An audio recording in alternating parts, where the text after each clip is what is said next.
Yang saya jawab, nabi saya itu murid Tuhan Yesus. Itu 12 orang. Nah,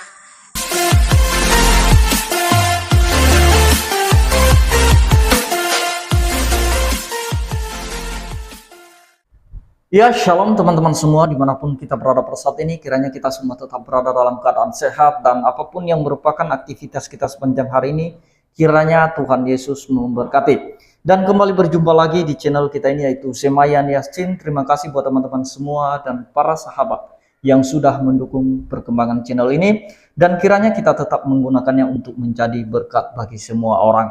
Nah teman-teman, pada video kali ini saya membahas satu cuplikan video dari seorang mualaf, di mana dia di sana mengaku bahwa dirinya guru sekolah minggu, dia juga ikut KOR dalam gereja, dan dia mendampingi guru sekolah minggu juga. Dan kemudian dia mengakui kitab Kristen itu ada 2, dan kemudian dia mengaku bahwa nabinya juga ada 12.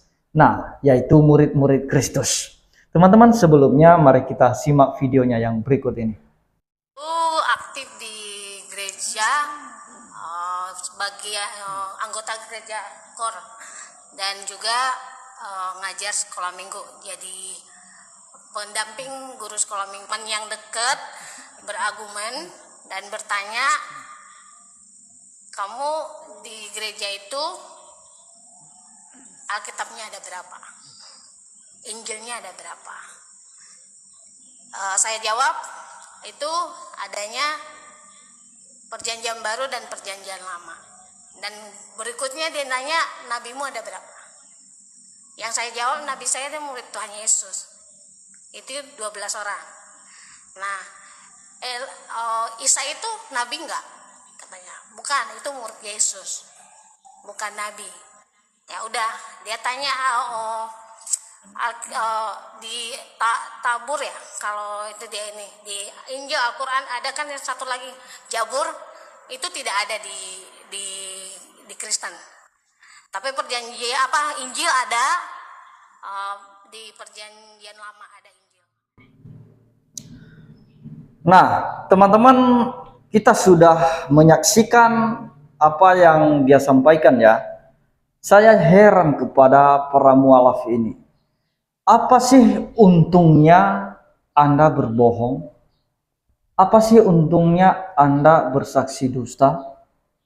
Saya yakin bahwa dia ini bukan orang Kristen ya, tapi ngakunya latar belakang agamanya dulu Kristen. Nah, menurut teman-teman semua, apakah masuk akal nggak wanita ini guru sekolah minggu dengan cara ngomongnya yang belepotan begitu? Nah teman-teman, apa yang dia sampaikan perlu kita luruskan supaya mereka itu jangan sampai kebablasan untuk memberikan saksi-saksi dusta ya. Nah teman-teman, yang pertama, ketika ada seseorang bertanya kepadanya, ada berapa kitabmu? Dan dia berkata, kitab Injil kami, perjanjian lama dan perjanjian baru. Seolah-olah kitab Kristen itu ada 2. Nah ini yang mau saya katakan dan saya sampaikan kepada teman-teman semua, bahwa kitab Kristen itu hanya 1, tetapi di dalamnya ada pembagiannya. Nah ada kitab Taurat, kitab Jabur, ada kitab-kitab puisi atau sastra ya, ada kitab para nabi, nabi-nabi besar, nabi-nabi kecil, dan juga sampai di perjanjian baru nanti ada lagi pembagiannya, 4 Injil, seperti kisah para rasul juga ada di dalamnya. Kemudian surat-surat kiriman, surat-surat pengembalaan, itu ada semua. Tapi itu ada dalam 1 kitab, bukan 2 kitab Kristen ya. Nah itu yang perlu kita ketahui. Kitab saja teman-teman, dia tidak mengerti ya, tidak mengerti. Dan kemudian yang kedua, ketika ada orang bertanya kepadanya, ada berapa nabimu? Dan dia menjawab, nabi kami ada 12 orang, yaitu murid-murid Yesus. Nah teman-teman, saya mau katakan bahwa di antara murid-murid Yesus ini tidak ada seorang pun yang disebut sebagai nabi.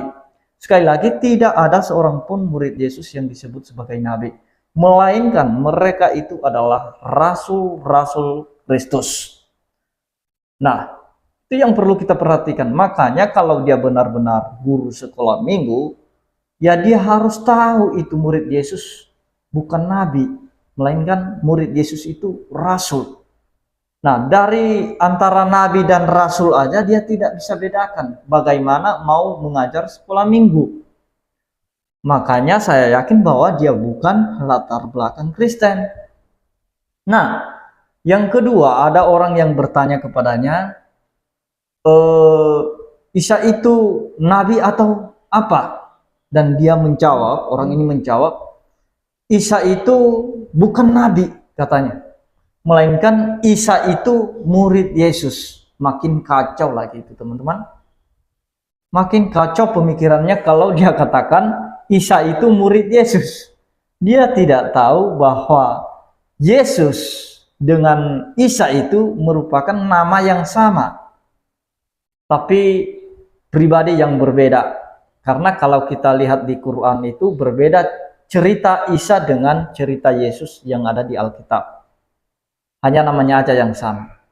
Nah, saya mau katakan bahwa Isa itu bukan murid Yesus. Tidak ada murid Yesus yang bernama Isa di dalam Alkitab. Nah, jadi itu dia teman-teman yang perlu kita luruskan. Saya heran kepada mereka teman-teman. Apa sih untungnya Anda bisa memberikan kesaksian dusta di hadapan banyak orang? Ini kan ditonton banyak orang teman-teman. Jadi kacau kalau pengertiannya begini.